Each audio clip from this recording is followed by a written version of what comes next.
Pour ne rien manquer, abonnez-vous maintenant. Les Vraies Voix Sud Radio, le coup de projecteur des vraies voix.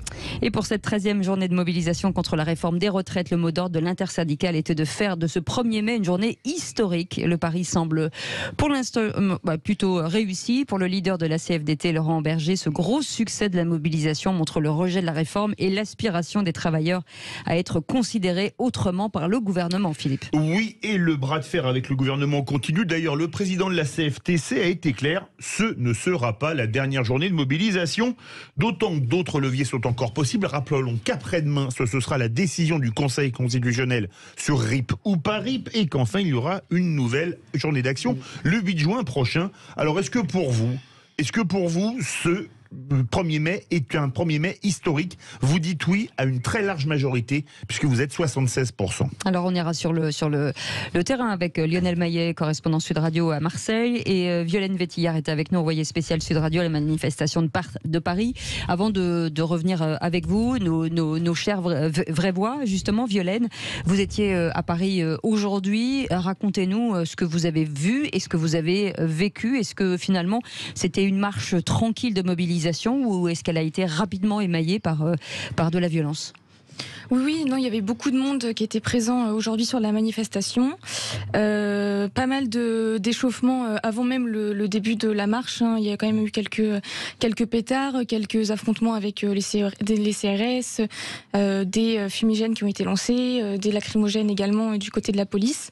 Mais sinon, dans le cortège, toujours la même ambiance assez conviviale, beaucoup de monde qui chante, qui danse. Familial avec des enfants ? Moins d'enfants que sur les autres manifestations quand même. Ouais. C'était plus des jeunes, et puis on sentait quand même une certaine colère des gens qui sont venus manifester, même si la plupart étaient là bien sûr pacifiquement et pour marcher, pour montrer qu'ils étaient mobilisés. Voilà. Vous avez vu des Black Blocs à l'œuvre, Violaine? À l'avant de la manifestation, oui, comme sur toutes les manifestations, hein, c'est pas plus que d'habitude. Peut-être un petit peu plus, parce que bien sûr aujourd'hui il y a plus de monde aussi que sur les autres manifestations, mais il y en avait après comme dans les autres manifestations. Sur les chiffres, est-ce qu'on a l'impression que la mobilisation était plutôt en hausse ou plutôt légèrement en baisse ? En tout cas, de ce que j'ai remarqué sur le terrain, j'ai vu plus de monde. Plus de monde dans les rues, plus difficile de circuler. Il y avait quand même pas mal de monde aujourd'hui. Est-ce que c'est réussi, Joseph Touvenel, pour vous aujourd'hui, quand on fait le bilan dans la mesure où il y a un gros rassemblement après des semaines et des semaines de rassemblement et de manifestations, donc il y a un épuisement. Les gens se sont mobilisés. Alors les chiffres, on pourra toujours en discuter, mais voilà, ce qu'on entend, c'est qu'il y avait beaucoup de monde. Ce qui est regrettable, c'est ce qui se passe avec l'extrême gauche, qui fait d'ailleurs le jeu à la limite du gouvernement. Ce sont les alliés objectifs. Et puis, franchement, ils ont attaqué un copy-top. Vous attaquez un copy-top, un magasin d'imprimerie, photocopie. Où est le geste politique? Le geste de la bêtise, il y est. Ça, c'est le raté. Et sinon, la manifestation, ce qu'on peut regretter, c'est que les parents viennent beaucoup moins avec les enfants parce qu'il y a ce risque de débordement. Et on le comprend. Mais sinon, oui, on peut dire historique. Alors, en même temps, c'est une manifestation en fait du travail, donc on est peut-être sur un autre registre. Mais souvent, les gens venaient quand même avec des enfants sur les épaules ou avec une poussette. Là, ils renoncent parce qu'il y a ce risque. C'est quand même historique. La meilleure preuve, c'est qu'on en parle énormément dans tous les médias. C'est donc qu'il se passe quelque chose par rapport aux années précédentes, le 1er mai. Adi Saïdi. Oui, je pense qu'elle est historique parce que d'abord le mouvement tient, ça commence à faire longtemps. Les syndicats sont encore copains des uns et des autres. 13 fois. Donc ça commence à vraiment à avoir du sens. Et je pense qu'elle est historique parce que le mouvement ne s'essouffle pas. On a vu Paris direction Marseille. Bonsoir Lionel Maillet. Bonsoir Philippe, bonsoir à tous. Bonsoir Philippe. On a dit qu'une sardine il y a quelques années avait bouché le vieux port. Bonsoir Lionel, pardon. J'en peux plus des Philippe, je vous le dis, c'est plus possible. À part Philippe Bilger. Merci pour moi. Et nous envahissons. Est-ce que le cortège a bloqué la Canebière? Alors, c'était en l'occurrence, c'était sur le Vieux-Port, sur la porte d'Aix, mais oui, il y avait énormément de monde, 130 000 personnes selon les syndicats, vous savez qu'il y a un écart toujours énorme avec la préfecture ici, 11 000 selon la police.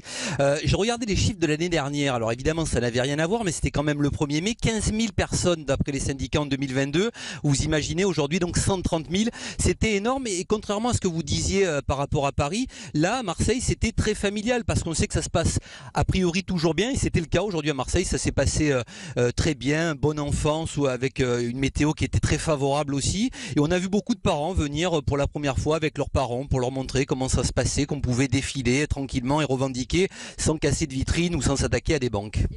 Et les syndicats étaient soudés plutôt ensemble ou très présents ?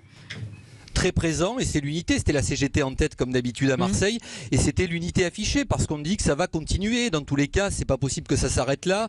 C'est vrai qu'il y a le Conseil constitutionnel après-demain, il y a la loi d'abrogation en juin, il y a encore des manières de s'accrocher, de se dire bon ben ça va continuer, même si certains se disent aussi que c'est long, que ça commence à faire long, 13 manifestations, parce qu'il y avait des gens qui viennent depuis 13 fois là, et ça commence à peser dans le salaire forcément, mais il y a encore des raisons d'y croire, donc voilà, il y a encore l'espoir. Vous avez manifesté à Marseille, à Paris, à Toulouse, à Bordeaux, à Strasbourg, à Brest. Appelez-nous au 0826 300 300 pour venir témoigner. Philippe Bilger, vous vouliez réagir?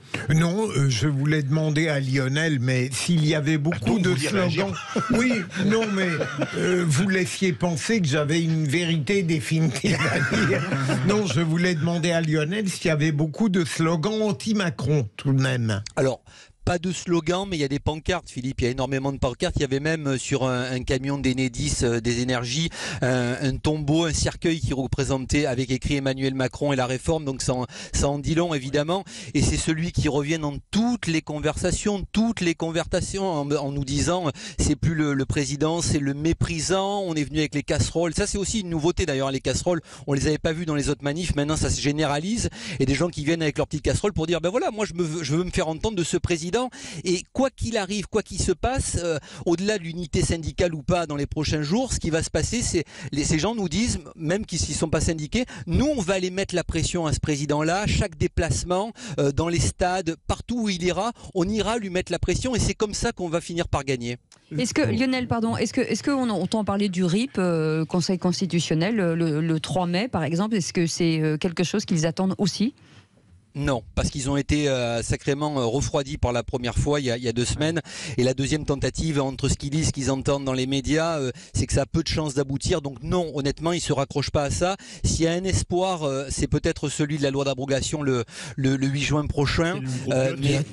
Voilà, exactement. Mais c'est pas honnêtement du Conseil constitutionnel où les gens ont été quand même assez échaudés. Violaine Vétillard, il y avait des slogans anti-Macron à Paris aussi, outre les slogans habituels d'un 1er mai?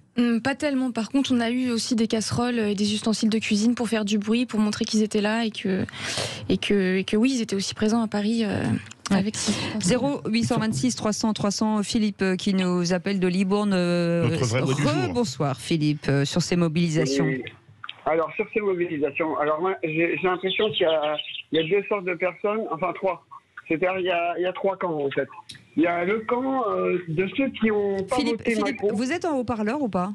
Non, pas du tout. Ah, vous avez le téléphone à l'oreille? Oui, tout à fait. Levez la main droite et dites je le jure, parce que j'ai pas l'impression. Il n'y a pas un oiseau à côté de vous par hasard? Ah oui, il y a des oiseaux. Ah bah c'est ça. Parce qu'on entend... C'est joli comme tout. Alors, je rentre un peu. Alors oui, en fait, il y a 3 sortes de personnes.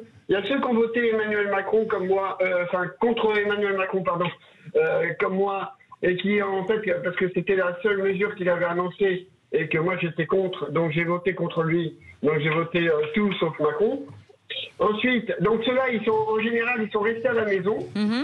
Et il y a ceux qui n'ont pas voté, qui ont voté pour Macron pour faire barrage à Marine Le Pen, et qui maintenant, ils se rendent compte qu'ils se sont fait un peu avoir, et donc du coup, ils essayent de rattraper le coup dans la rue, mais voilà, ils vont avoir aussi encore une deuxième fois.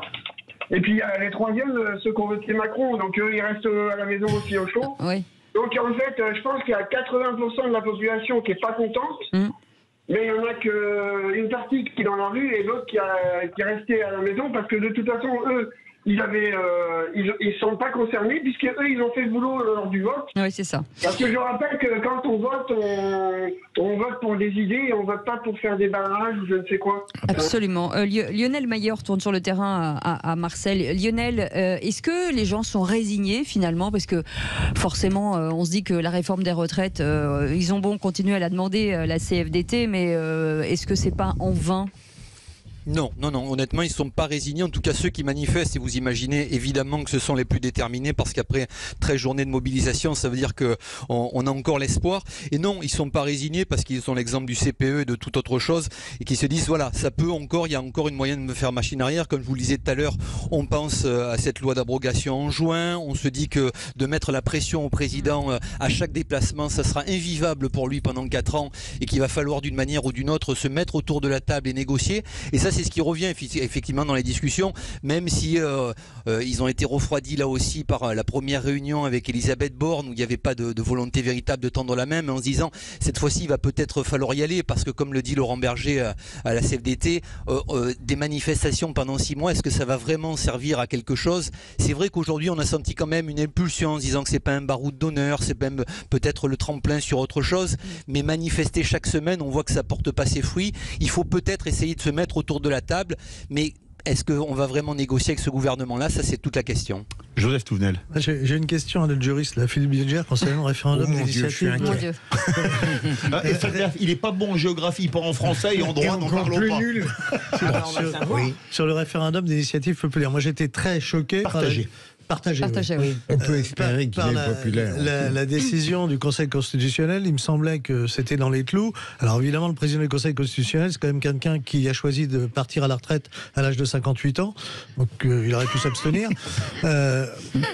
Mais juridiquement, qu'est-ce qui ne tenait pas dans ce qui a été fait, et qu'est-ce qui risque de ne pas tenir dans le prochain? Sinon, si c'est un outil qui a été mis en place pour qu'on ne s'en serve jamais, faut le retirer de la Constitution. J'ai cru comprendre, mais je pense que Cécile et Philippe m'a dit, bien sûr, et même notre amie Violaine, je crois qu'en réalité, la première fois, ça a capoté parce qu'on ne savait pas exactement sur quoi il devait porter, puisque le changement souhaité n'était pas encore réalisé. Je vois que je suis encore plus limpide que le Conseil constitutionnel. Ce qui veut dire que la loi ayant été promulguée... Et je crains le 3 mai, c'est toi, vous qui l'avez dit. Dans cette bonne logique, le 3 mai, ça devrait passer. C'était ce qu'on croyait lorsqu'on a entendu le jour même, mais apparemment tous les bruits, même des partis politiques concernés, disent qu'il y a très peu de chances que le petit changement n'est pas suffisant. Est-ce que c'est une réponse politique que fait le Conseil constitutionnel ou une réponse de droit? De droit. C'est ce que les gens aimeraient bien savoir. C'est toujours la même question. Joseph Touvenel, 4 ans comme ça, c'est ingouvernable. C'est intenable. Il va bien falloir qu'il se passe quelque chose. C'est intenable en France, mais c'est intenable vis-à-vis de l'étranger. Regardez la note de la France. Bien sûr. AA-. Ça veut dire que cette réforme qu'on nous a présentée, en fait, en nous disant mais c'est pour sauver l'économie française, c'est absolument contre-productif, puisque le bazar que ça a mis et nous fait baisser notre note, c'est augmenter le coût du remboursement de notre dette, et notre dette, elle est énorme. Tiens, une question à tous les deux, Violaine et Lionel. Il y a des manifestants qui vous ont dit, vous avez vu, on nous a pris pour des jambons, on nous avait dit que la réforme des retraites permettrait de maintenir la note de la France, et une semaine après... Des jambons ou autres produits alimentaires. Oui, produits alimentaires. Et on se fait déclasser quand même, Lionel? Non, honnêtement, non. Les gens n'en parlent pas de ça. Vraiment, Philippe, je veux pas vous... Ils en ont parlé à Paris? Non, moi, pas tellement non plus. Est-ce qu'il y a eu des discours à Marseille, peut-être des prises de parole de syndicalistes? Qu'est-ce qu'on entend finalement? On entend scander quoi dans ces manifestations à Marseille, Lionel Maillet? Que c'est le président qui reste sourd et qu'on va lui faire entendre, et on se met sur les camions et on chante et on hurle, forcément. C'est encore une fois, c'est toujours Emmanuel Macron qui est au centre de tous les débats, de toutes les attentions, et en se disant, comme on le disait là, on va lui faire vivre un véritable enfer pendant 4 ans, parce que si les institutions, si ça passe pas par l'Assemblée, par le Conseil constitutionnel, ça passera par le peuple, et c'est nous qui finirons par avoir gain de cause à la fin, parce qu'il pourra plus sortir, il pourra plus aller nulle part. Ça veut dire qu'Elisabeth Borne, pour l'instant, on n'en entend plus parler? Il y avait des demandes de démission d'Elisabeth Borne, pour l'instant non? Non, honnêtement, dans les cortèges, moi, c'est pas ce que j'ai entendu et c'est pas elle vraiment, parce qu'on sait qu'elle répète tout ce que dit, c'est ce que disent les manifestants, que c'est qu'une marionnette entre guillemets. Quoi. Justement, Philippe Bilger, est-ce qu'il faudrait, pour changer de, on en parle depuis des semaines et des semaines, mais d'Elisabeth Borne de dire, trouvons quelqu'un d'autre, changeons quelque chose. Cécile, c'est très intéressant parce qu'évidemment, on sait que le président ne voulait pas de référendum, il excluait la dissolution et le changement de Premier ministre. Je pense tout de même qu'à un moment donné, il sera obligé de changer son Premier ministre s'il réussit à faire un pacte avec les quelques LR qu'ils veulent. Et deuxième élément, récemment j'ai lu un très bon article dans le Figaro où la personne disait « Il vaut mieux une dissolution au résultat incertain que la France à l'arrêt ». Et je trouve qu'il ferait preuve de courage politique, le président, s'il acceptait une issue qui lui serait peut-être pas nécessairement favorable, mais qui ne saurait refuser uniquement parce que ça permettrait au rassemblement d'augmenter. Madi chamboule tout. C'est-à-dire qu'on remet les compteurs à zéro et... C'est compliqué, c'est compliqué. Et puis, ça fait qu'un an, ça fait même pas un an d'ailleurs. Si, ça fait un an. Il a été élu fin avril, le 24 avril. Voilà, ça fait tout juste un an. Faire un remaniement à un an, c'est tôt. Il y en a qui ont déjà été plus vite. Louis Cresson, ça fait un an aussi. Mais je pense qu'il le fera. Est-ce qu'il a le choix aujourd'hui ? Ça risque d'être compliqué. En tout cas, c'est ingouvernable. S'il pense pouvoir tenir pendant 4 ans comme ça, c'est juste ingouvernable. Donc à un moment, il va falloir faire preuve de courage. Arrêtez de qu'il est décourageux. Donc, Joseph Touvenel, si vous parliez à l'oreille du président, c'est le conseil que vous pourriez lui donner. Oui, la question c'est que vais-je lui dire ce soir en sortant de l'émission. Elle veut dire que comme il a déjà eu beaucoup de mal à trouver une première ministre, parce que rappelez-vous, personne ne voulait y aller, donc il a quand même trouvé une première ministre. Dissoudre sans savoir qui on va mettre en place et qui accepterait. Alors à un moment donné, le bruit courait. Gérard Larcher. Philippe Bilger. Mais il n'a aucun intérêt à y aller. Il veut pas. Il n'a aucun intérêt. Il veut garder la présidence du Sénat. Le Sénat, je crois que le renouvellement, ça va être en septembre. Oui. Il ne va pas abandonner pour faire son poste de président du Sénat. Donc il est aussi un peu coincé par qui mettre. Et les LR. Je vois que la liste est pauvre. Les LR, il y en a peut-être qui veulent des Marocains de ministres, mais qui va aller se mettre sur le radeau de la Méduse. Il y avait Catherine Vautrin qui était plausible il y a un an, mais ça ne l'a pas fait. Elle a été première ministre 3 jours sans que personne le sache. Mais s'il avait un accord avec les LR, là, ce serait une chance. Avec ceux qui restent des LR. Mais est-ce que c'est l'intérêt ? Ce serait suffisant. Mais comme eux-mêmes ne sont pas d'accord entre eux. Oui. Ce serait compliqué pour les LR, non ? Oui, mais ça serait une balle dans le pied. C'est la seule chance. Ça serait une vraie mort politique pour les LR. Déjà qu'ils vivotent, s'ils y vont, ils meurent tous. Moi, je le crois, comme vous m'a dit, mais certains qui ne sont pas les plus bêtes à LR, pardon, Jean-François Copé pense qu'au contraire, et même Nicolas Sarkozy, pense qu'au contraire, ce serait leur... Philippe, ce sont 2 personnes extrêmement intelligentes et qui se sont extrêmement plantées. Ben voilà, comme ça c'est réglé. Vous vulgarisez le truc sympa et la vacherie derrière.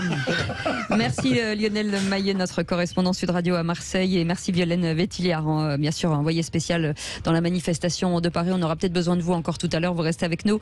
On revient dans un instant, on fait une petite pause, à tout de suite.